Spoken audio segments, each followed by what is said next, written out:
दैनिक जसो छलफलमा बसे पनि प्रधानमन्त्री देउवाले मन्त्रीमण्डल विस्तार गर्न सकेनन्। कान्तिपुर समाचारमा आज भागबण्डामा अड्केको राजनीतिले देश भने बन्धक। नमस्कार, अब मुख्य समाचार। बाढी पहिरो विस्थापितको बिचल्ली, वर्षाले दर्जनभन्दा बढी राजमार्ग अवरुद्ध, कोसीमा पानीको बहाव यो वर्षकै उच्च। गठबन्धनको खिचलोले मन्त्री परिषद विस्तारमा अनावश्यक ढिलाइ, भागबण्डामै कुरा नमिलेको नेकपा समाजवादीका अध्यक्ष नेपालको स्वीकारोक्ति। कोभिड विरुद्धको खोप प्रभावकारी देखिएको स्वास्थ्य मन्त्रालयको निष्कर्ष, खोपको पूर्ण मात्रा लगाएका 90%मा देखियो एन्टिबडी। विदेशी नागरिकमाथिको निगरानीमा अध्यागमनको लापरवाही, दक्षिण अफ्रिकी महिला 3 किलो कोकिनसहित काठमाडौँबाट पक्राउ। र मेक्सिकोको खाडी हुँदै अमेरिका प्रवेश गरेको विनाशकारी आँधीबाट जोगिन हजारौंले घर छाडे, लुजियाना र मिसिसिपी राज्य बढी प्रभावित हुने। 4 दिनदेखिको अविरल वर्षाले मुलुकका अधिकांश भागमा क्षति पुर्याएको छ। बाढी र पहिरोले केही स्थानमा घर पुरिनुका साथै राजमार्ग अवरुद्ध भएका छन्। पाल्पामा घर भत्किँदा आइतबार बिहान एक बालिकाको मृत्यु भएको छ। तानसेन नगरपालिका 5 कैलाशनगर स्थित नारायण दर्जीको एक तले घर भत्किँदा 10 वर्षीय छोरी नैना दर्जीको सुतिरहेको अवस्थामा च्यापिएर मृत्यु भएको हो। यता गोरखाको सामा गाउँ खङसारमा काठे पुल तर्दा घ्याल्बो खोलामा खसेर एकजना बेपत्ता भएका छन्।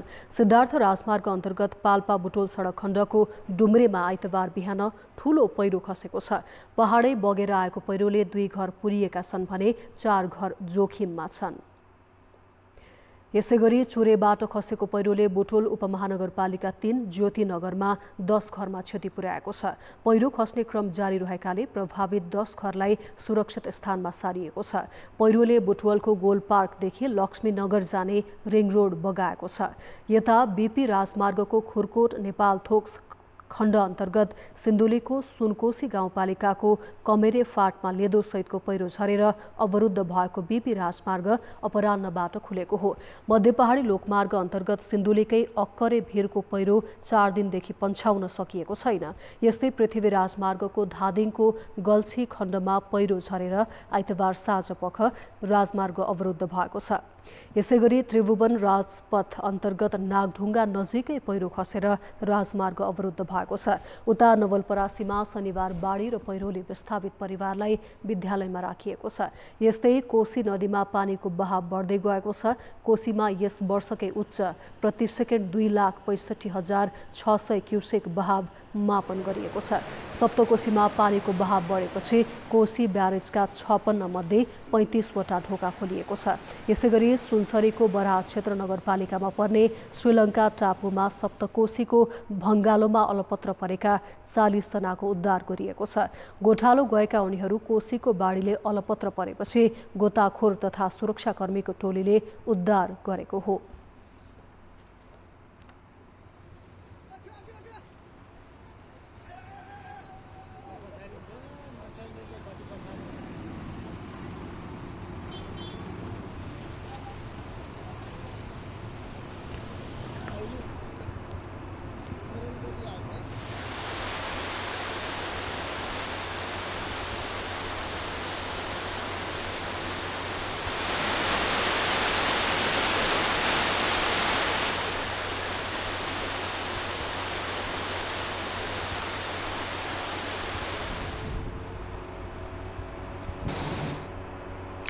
यस्तै रातु खोलामा आएको बाढीले महोत्तरीमा 400 मिटर तटबन्ध कटान गरेपछि बलबा नगरपालिकामा पर्ने तिलगर, बर्दिया, बन्चौरी, भगवतीपुर, भलनी गाउँका 900 भन्दा बढी घर परिवार प्रभावित भएका छन्।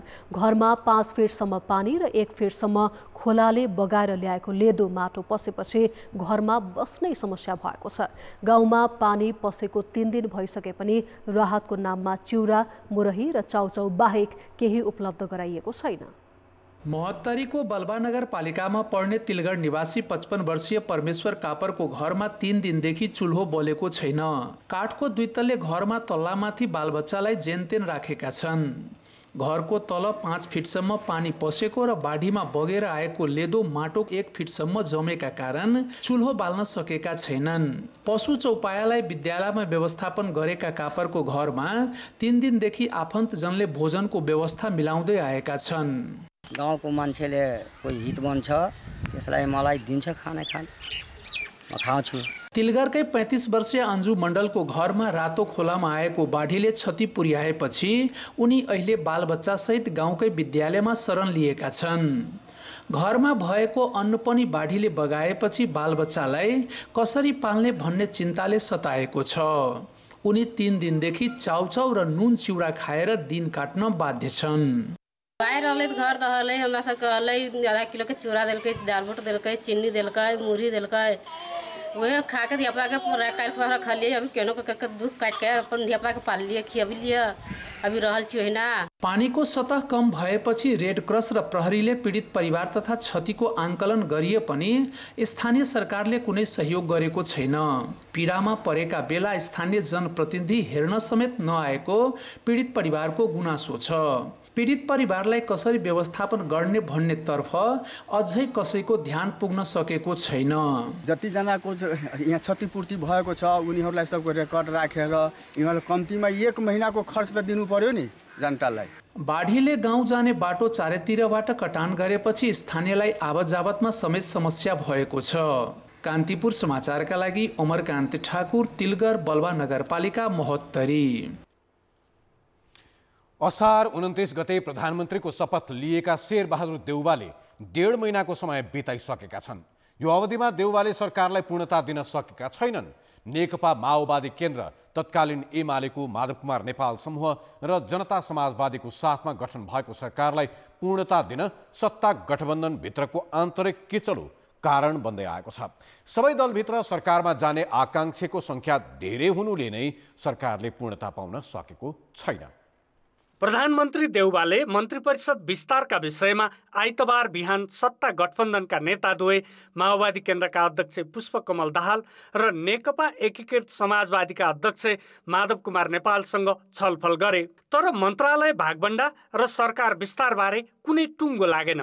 एमाले र जसपा फुटेर बनेका दुई दलले 9 भदौमा आधिकारिकता पाएपछि नेताहरूले अब 1-2 दिनमै सरकारले पूर्णता पाउँछ भन्दै आएका छन्। यद्यपि अहिलेसम्म दलहरूले पाउने भाग र मन्त्रालयबारे नै कुरा मिल्न बाँकी छ। 25 मन्त्रालय कम्तीमा 4 दलले बाँड्नुपर्ने र मन्त्रीका आकांक्षी धेरै भएकाले गठबन्धनमा आबद्ध पार्टीहरू अहिलेसम्म आन्तरिक हिसाब किताब मात्रै गरिरहेका छन्। आन्तरिक समस्याकै कारण सरकारलाई पूर्णता दिन ढिला भइरहेको स्वयं नेकपा एकीकृत समाजवादीका अध्यक्ष माधव कुमार नेपालको स्वीकारोक्ति छ। छलफल परामर्श चलिरहेछ। सबै आन्तरिक रूपमा पनि कतिपय कामहरूमा जुट्नु भएको छ। कसैको महाधिवेशन छ, कोही पार्टी निर्माणको क्रममा जुट्नु भएको छ, कोही पार्टी विस्तारको क्रममा जुट्नु भएको छ। यो सबै कारणले गर्दाखेरि स्थिति बनेको हो। अब छिटै यसको पनि निराकरण हुनेछ भन्ने आशा गरौँ। कहिलेसम्ममा विस्तार अब कहिलेसम्म नभनौँ, छिटोभन्दा छिटो गर्नु। नेपाली कांग्रेसका सभापति देउवाको नेतृत्वमा असार 29 गते सरकार गठन भएको हो। तर अधिकांश मन्त्रालय रित्तै छन्। पहिले एमाले र जसपा विभाजन पर्खेको सरकारले अहिले मन्त्री परिषद विस्तार गर्नु अघि अध्यादेश फिर्ता गर्ने समय कुरेको जस्तो देखिन्छ। किनकि नयाँ मन्त्री बनाउँदा असन्तुष्टि बढ्न गए अध्यादेशलाई टेकेरै फेरि दलहरू फुट्लान् कि भन्ने भए दलहरूमा छ। सरकारको नेतृत्वकर्ता नेपाली कांग्रेस भने आन्तरिक छलफल चलिरहेको भन्दै अब ढिला नगरी सरकार विस्तार हुने बताउन छाड्दैन। खास गरेर जसपा र अब माधवजीको नयाँ पार्टीबाट अब यो आउने बित्तिकै मलाई लाग्छ यो अगाडि बढिहाल्छ। अब आज आयो भने भोलि भइहाल्छ। अब भोलि पछि नै हुनसक्छ। संसदको सबैभन्दा ठूलो दल एमाले र अर्को जसपा विभाजन भएपछि सत्ता गठबन्धनसँग संसदमा सुविधाजनक बहुमत पुगेको छ। त्यसमाथि कोभिड महामारी रोकथाम र शिथिल अर्थतन्त्र उकास्न दिन 2 गुणा र रात 4 गुणाको गतिमा काम गर्नुपर्ने सरकारको यो गतिले मुलुक र जनतालाई भने निराश बनाउँदै लगेको छ। कान्तिपुर समाचारका लागि क्यामेरामा पशुपति बुढाथोकीका साथ दशरथ राई र दीपक आचार्य, काठमाडौँ। निर्वाचन आयोगले प्रदेश र स्थानीय तहका जनप्रतिनिधिलाई भदौ 22 गतेसम्म दल रोज्न समय दिएको छ। आयोगले आज विज्ञप्ति जारी गरी नेकपा एमाले र जनता समाजवादी पार्टी जसपाबाट निर्वाचित भएका प्रदेश र स्थानीय तहका जनप्रतिनिधिलाई 21 दिनभित्र नयाँ दल रोज्ने कि पुरानै भन्ने निर्णय गर्न भनेको हो। यो अवधिभित्र दल रोज्ने जनप्रतिनिधिको पद गुम्ने छैन। सरकारले भदौ 2 गते राजनैतिक दल विभाजन सम्बन्धी अध्यादेश जारी गरेपछि एमालेबाट फुटेर नेकपा एकीकृत समाजवादी गठन भएको छ। यस्तै जसपाबाट अलग भएर लोकतान्त्रिक समाजवादी बनेको छ। दुवै दल निर्वाचन आयोगमा दर्ता भइसकेका छन्। एमाले विभाजन भएपछि बागमती र प्रदेश 1 सरकार त अल्पमतमै परिसकेका छन्। सभामुख अग्नि सापकोटाले नेकपा एमाले कारबाहीका लागि सिफारिस गरेका प्रतिनिधि सभाका 14 सांसदलाई कारबाही गर्न अस्वीकार गरेका छन्। सभामुख सापकोटाले एमाले कारबाही सिफारिस गरेका माधव नेपाल सहित 14 सांसद मिलेर अर्को दल गठन भएको र त्यसको जानकारी संसदलाई समेत भइसकेको भन्दै कारबाही गर्न आवश्यक नभएको निर्णय लिएका हुन्। एमालेको साउन 25 गतेको केन्द्रीय कमिटी बैठकले नेपाल र उनको पक्षमा लागेका 14 सांसदलाई पार्टी सदस्यबाटै हटाउने निर्णय गरेको थियो।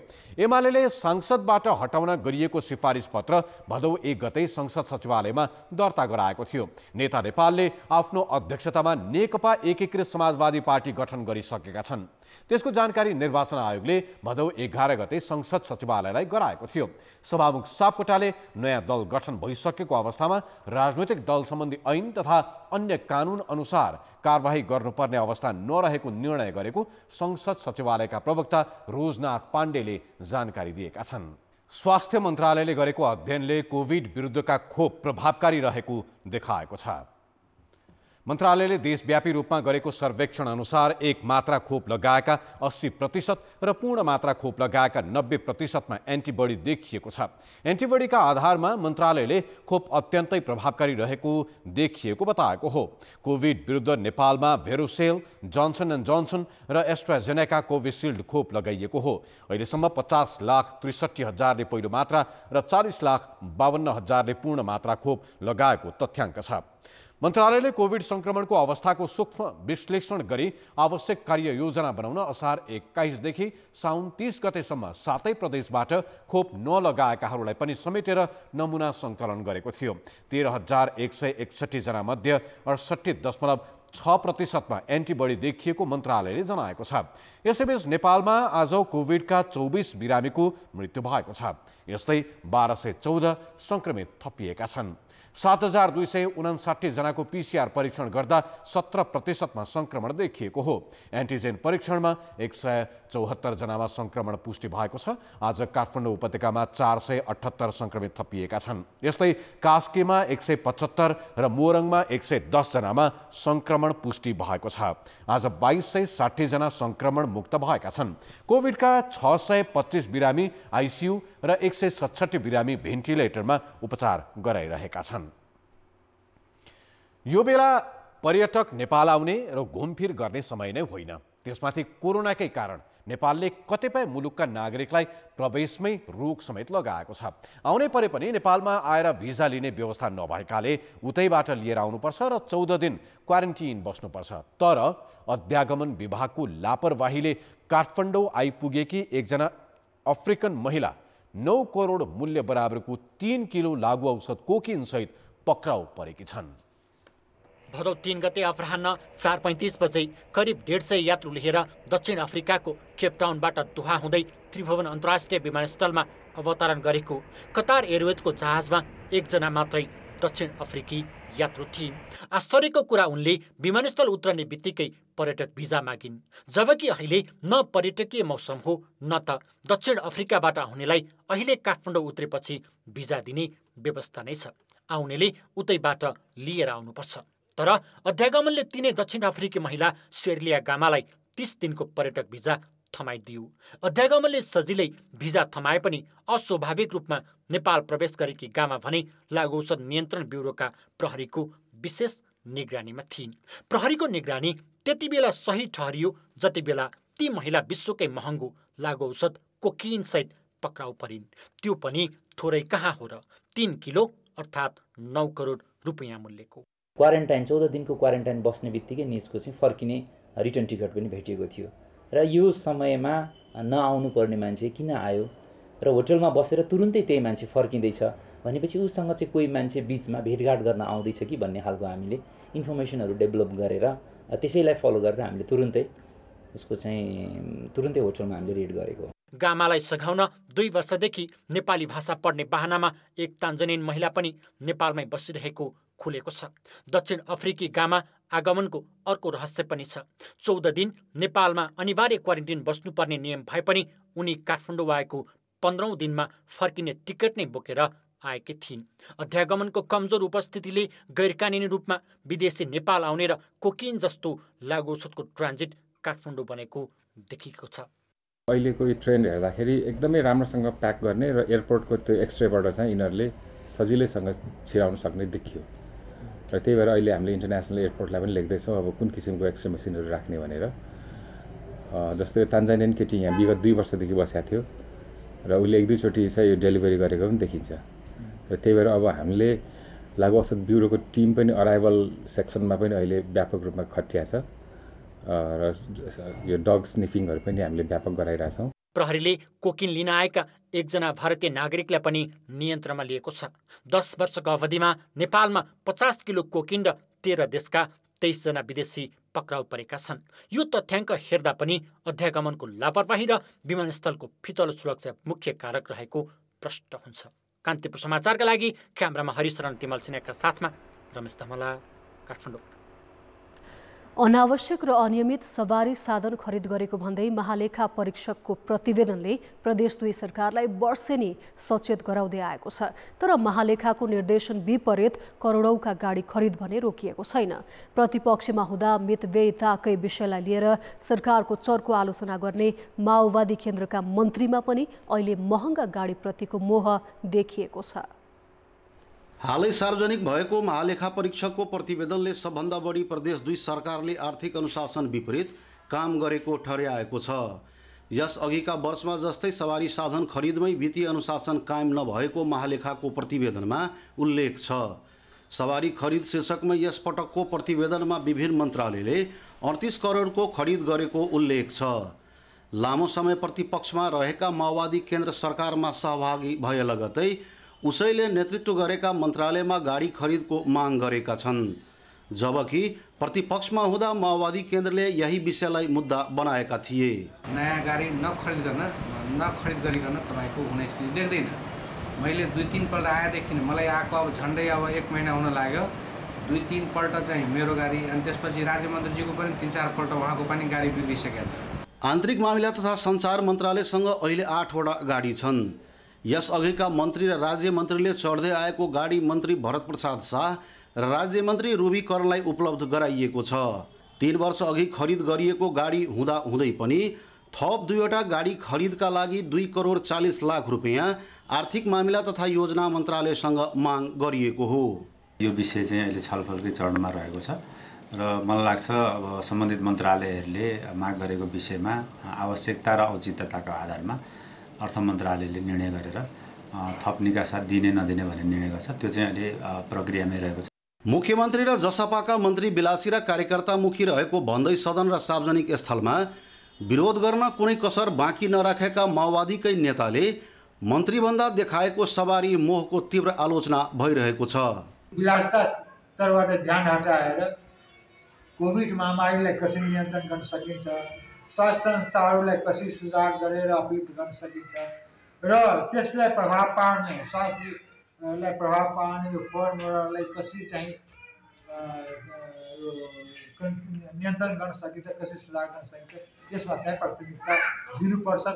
मन्त्री शाहका लागि 2,50,000 मूल्य पर्ने मोबाइल खरिदका लागि समेत रकम माग गरिएको स्रोतले जनाएको छ।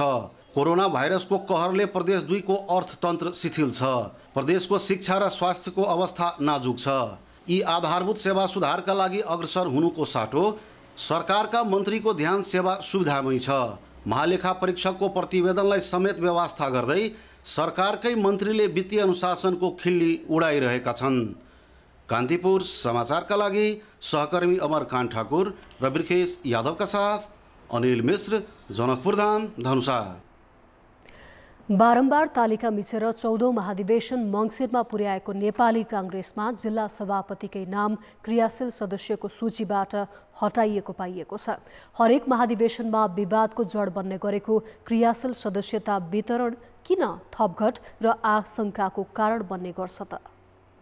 नेपाली काङ्ग्रेसको केन्द्रले सार्वजनिक गरेको क्रियाशील सदस्यता वितरणमा रुकुम पूर्वका जिल्ला सभापति केशरमान रोकाको नामै छैन।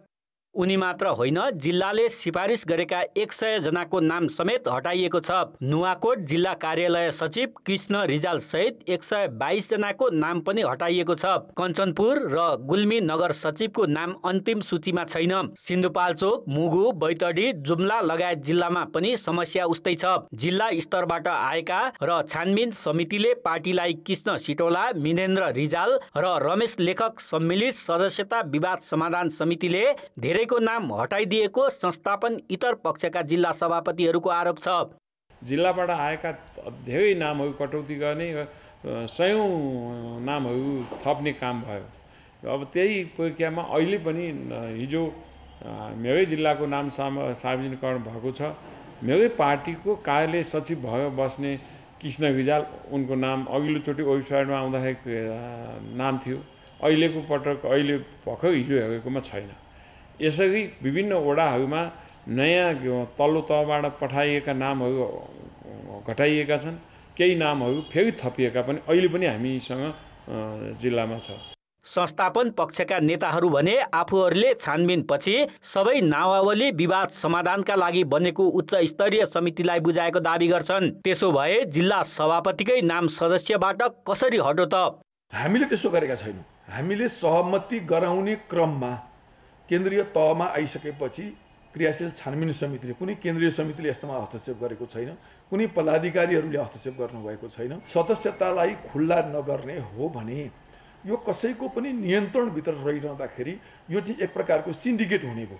यो वडाले पनि आफूलाई अनुकूलका मान्छेहरूलाई सदस्य बनाउने, त्यसपछि गएर पालिका, प्रदेश हुँदै केन्द्रसम्म आइपुग्दाखेरि यी निर्णयहरू चाहिँ तलदेखि माथिसम्म धेरै प्रभावित हुने चाहिँ ठाउँहरू, पर्याप्त मात्रामा चलखेल हुने ठाउँहरू देखिएका छन् र यसलाई सुधार गर्ने दीर्घकालीन बाटो भनेको चाहिँ तपाईँलाई चाहिँ के छ भने खुल्ला सदस्यता प्रणाली नै हो। काङ्ग्रेसको विधानमा महाधिवेशनको मितिभन्दा 1 वर्ष अघि नै क्रियाशील सदस्यहरूको अन्तिम नामावली सार्वजनिक गरिसक्नुपर्ने व्यवस्था छ। तल्लो तहबाट सिफारिस र केन्द्रबाट अनुमोदन भएपछि तिनै सदस्य महाधिवेशनको प्रक्रियामा सामेल हुन्छन्। तर जसरी पनि चुनाव जित्ने दाउपेचका कारण सदस्यता विवादले काङ्ग्रेसको हरेक महाधिवेशन प्रभावित हुने गरेको छ। कान्तिपुर समाचारका लागि क्यामेरामा विनोद कोजुका साथ पर्वतराज घिमिरे, काठमाडौँ। कोभिडका कारण मृत्यु हुनेको संख्या 10,500 नाघेको छ। तीमध्ये 1/4 20 देखि 49 वर्षका हुन्, जसका कारण धेरै बालबालिका अभिभावक विहीन बन्न पुगेका छन्। कोभिडले अभिभावक गुमाएका टुहुरा भएका बालबालिकालाई SOS बालग्रामले संरक्षण दिन थालेको छ। कैलालीमा 53 दिनको शिशुले कोभिडका कारण अभिभावक गुमाइन्। ती शिशु अहिले SOS बालग्राममा छन्। कोभिडले अभिभावकविहीन भएर बालग्रामको संरक्षणमा ल्याइएका शिशु ती मात्र होइनन्। बालग्रामले ती शिशु जस्तै 17 जनाको लालन पालनको जिम्मा लिएको छ।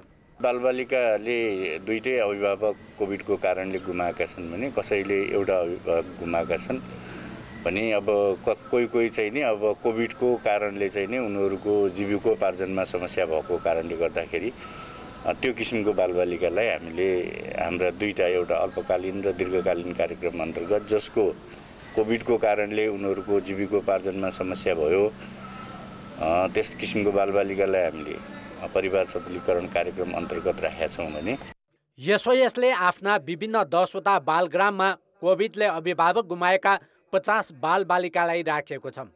त्यस्तै 80 बालबालिकालाई मद्दत गरिरहेको छ।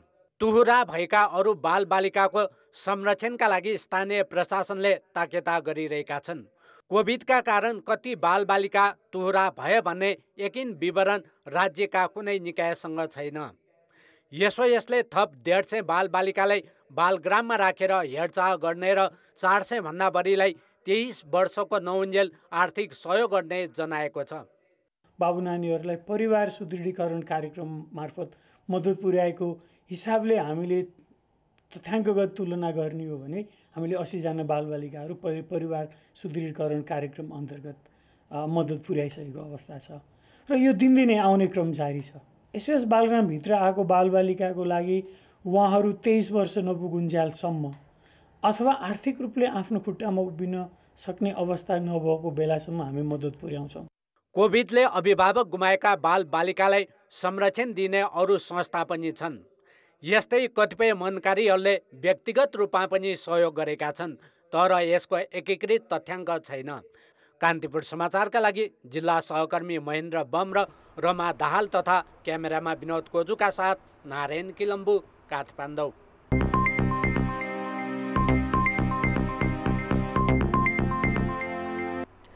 कन्सुलर सेवा विभागले अनलाइन मार्फत सेवा दिन थालेको छ। विभागले पहिलो चरणमा प्रहरी प्रतिवेदन प्रमाणपत्रको प्रमाणीकरण आजदेखि अनलाइन मार्फत गर्न थालेको हो। यसबाट दैनिक 1000 सेवाग्राही लाभान्वित हुने विभागले जनाएको छ। यसका लागि सेवाग्राहीले घरबाटै निवेदन दिन सक्नेछन्। प्रहरी प्रतिवेदन एउटा मात्रै काम हो।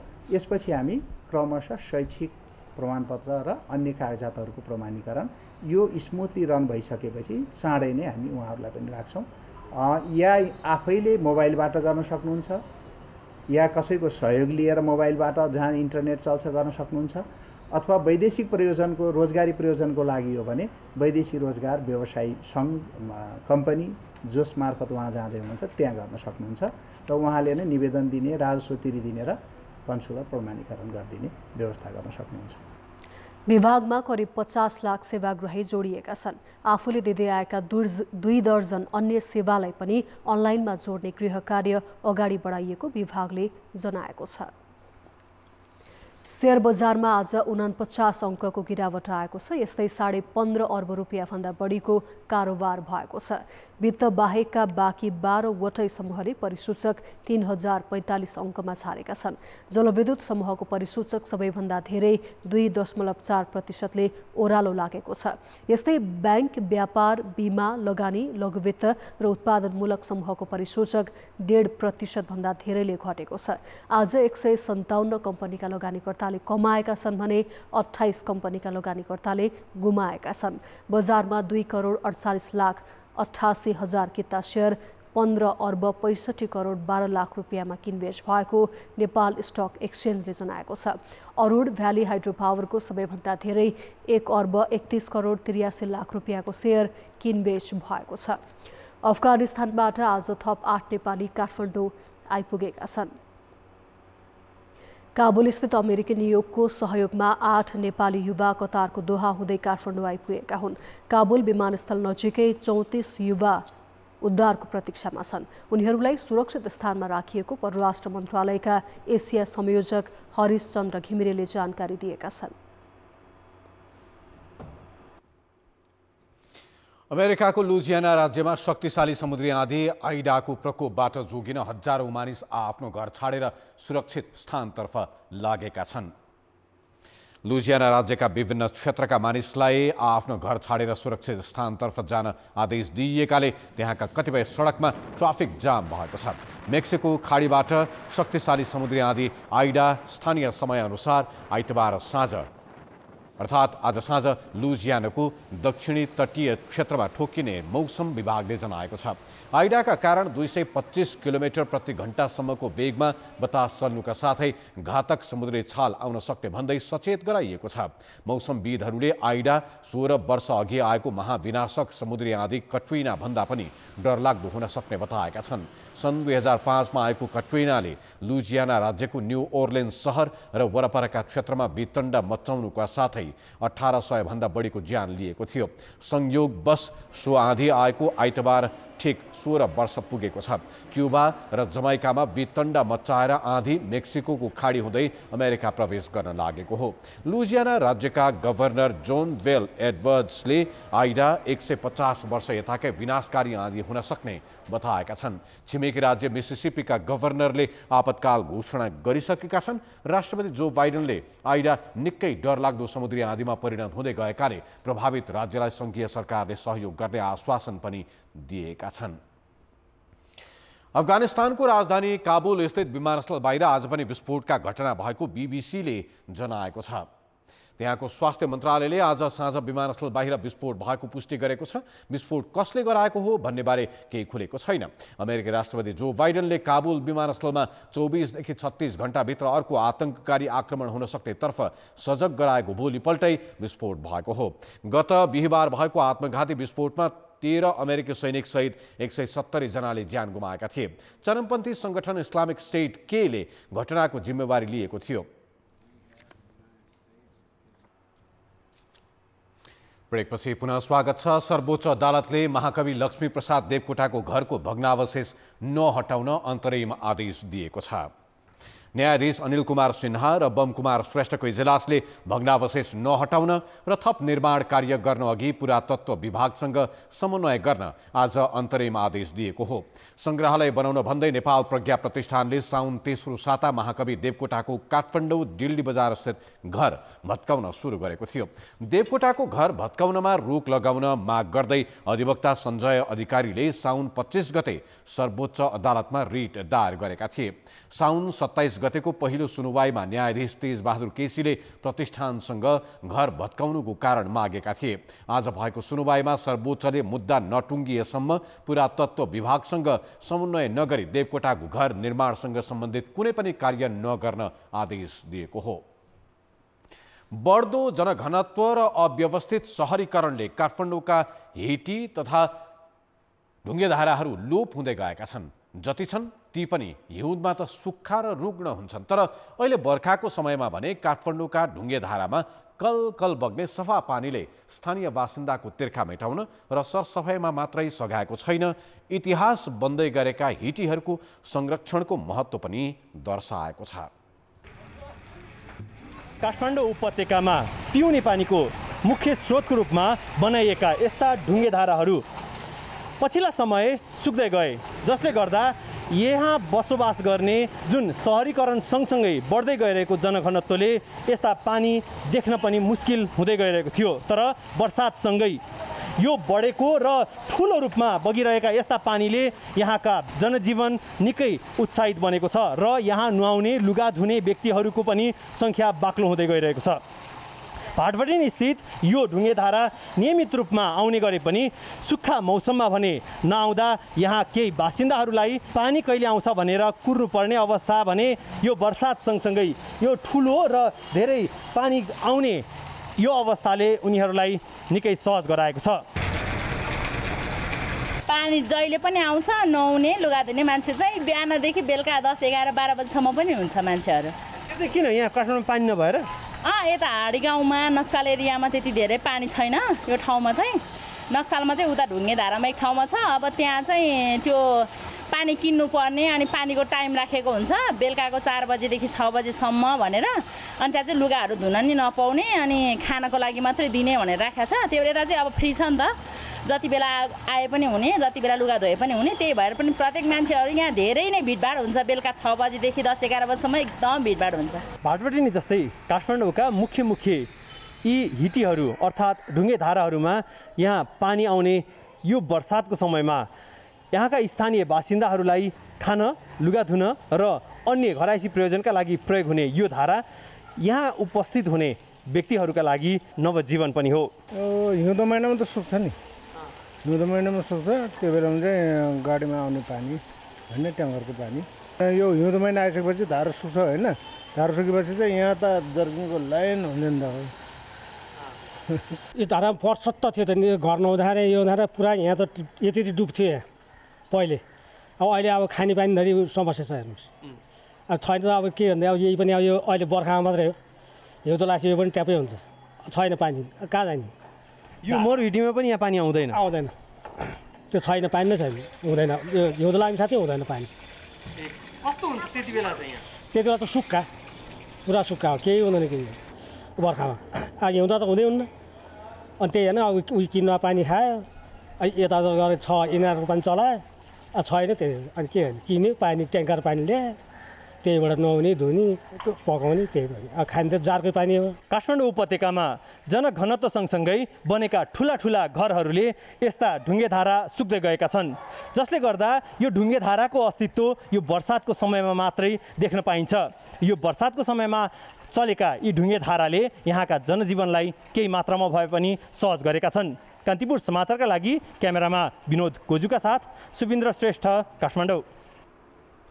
अब जनमतको अन्तिम परिणाम। जनमतमा हिजो हाम्रो प्रश्न थियो, कृषिमा ठूलो लगानी गरेका व्यवसायी किन पलायन हुन थालेका होलान्? ए, नीति नै असहयोगी, बी, उत्पादन लागत बढी भएकाले, र सी, बजारीकरण गर्न नसकेर। जनमतको अन्तिम परिणाम यस्तो छ। ए, नीति नै असहयोगीमा 39%, बी, उत्पादन लागत बढी भएकालेमा 18% र सी, बजारीकरण गर्न नसकेरमा 43%। अब आजको प्रश्न। जनमत हाम्रो प्रश्न छ, विपक्षमा हुँदा सुशासनको कुरा गर्ने दलका नेताहरू सत्तामा पुगेपछि सेवा सुविधामै केन्द्रित हुनुलाई के भन्ने? ए, जनमतको अवमूल्यन, बी, राज्य स्रोतको दोहन, र सी, आवश्यकताको उपज। जनमतको अन्तिम परिणाम भोलि साँझ 8 बजेको कान्तिपुर समाचारमा प्रसारण गर्नेछौँ। कृपया NEWS news space A, B वा C टाइप गरी 34001मा SMS गरी आफ्नो मत व्यक्त गर्नुहोला। अब जनताको आवाज। हामीले रूपन्देही, नवलपरासी र पाल्पामा सोधेका छौँ, बाढी पहिरो पीडित परिवारको उद्धार र राहतको काम के कस्तो भएको छ? जनताको आवाज। बिहानसम्म पनि उद्धारको काम चलिरहेको थियो। यसरी जसको रासन पानी नै छैन, घरमा बस्ने अवस्था छैन, साफसफाइ गरेर पनि पसेको बाढी पानीहरूलाई हटाएर पनि बस्न नसक्ने अवस्थालाई ठाउँ ठाउँमा ल्याएर नगरपालिकाले, ओडाले अहिले 2 छाकसम्मको व्यवस्था गरिरहेको छ। उच्च ठाउँमा मलाई बस्ने बास चाहियो, मेन मलाई बास उच्च ठाउँमा चाहियो। दिनभरि चरेर आएर आफ्नो घरमा बस्न आनन्दले सुत्न पाइयो। पुलिसहरू र हाम्रो नगरपालिकाको मान्छेहरू गरेर उद्धार गर्नुभयो, ल्याएर स्कुलमा राख्नुभएको छ। हामीलाई उहाँले ल्याएर यहाँ बसेर चाहिँ उद्धार गरिदिनु भयो, ठिकै छ। अनि चाहिँ अब हामीले अब बसिरहेछौँ, अब कति दिनसम्म अब यहाँ बस्ने। स्थानीय तहले पनि जस्तो पीडितहरू उहाँहरूले जुन चाहनुहुन्छ, जस्तो कि अहिले पहिरो गइरहेको छ, कुनै पनि बिरामीलाई सम्बन्धित ठाउँसम्म लानको लागि पनि उहाँहरूसँग कुनै आर्थिक अवस्था अत्यन्तै कमजोर छ, त्यसको लागि जति पनि उहाँहरूले तदारुकता देखाउनु पर्ने हो त्यो चाहिँ अलिक कमी हो कि जस्तो मलाई महसुस भएको छ। सम्बन्धित स्थानीय जनप्रतिनिधिहरूको अलिअलि जनताको कारणले प्रेसर क्रिएट भएर चाहिँ उहाँहरू सक्रिय भएको देखिन्छ, तर राज्य सक्रिय भएको हामीले आभास गरेका छैनौँ। पहिरो लैदेखि भाडाको तपाईँको अब धन्न 2 जना बाँचे, सामान निकाल्न केही पाएनन्, धन्न बाँचे, यस्तो बाटोबाट फालिएछ। अब बस्ने टुङ्गो कोही छैन। हामीले सामान सरिसकेपछि बल्ल प्रहरी र सैनिकहरू आउनुभएको थियो। सैनिक दाजुभाइहरूले पछि चाहिँ उहरू चाहिँ सामान, एउटा घरको सामानहरू चाहिँ हेल्प गर्नुभयो। प्राकृतिक भयो, त्यस कारणले अब यसलाई सरकारले यस्तो तरिकाले हेरोस् कि यो धनी गरिब भनेर पनि होइन, यो पीडित वास्तविक पीडित को हो त, त्यस्तो व्यक्तिलाई छानबिन गरेर यो जग्गा खाली गरोस्।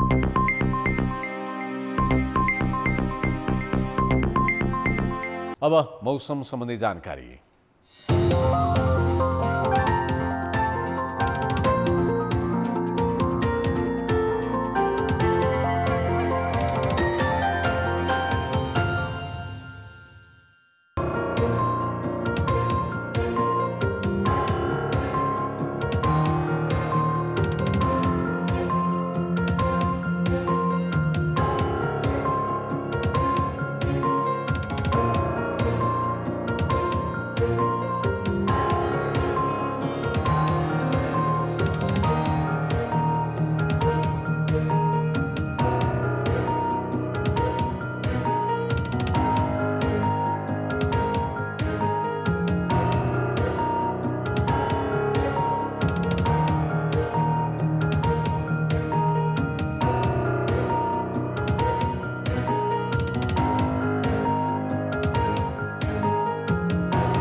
कान्तिपुर समाचार अहिलेलाई सकियो। जाँदा जाँदै झरी परिरहेका बेला काठमाडौँमा देखिएको केही दृश्य। कान्तिपुर टेलिभिजन हेर्दै गर्नुहोला। नमस्ते।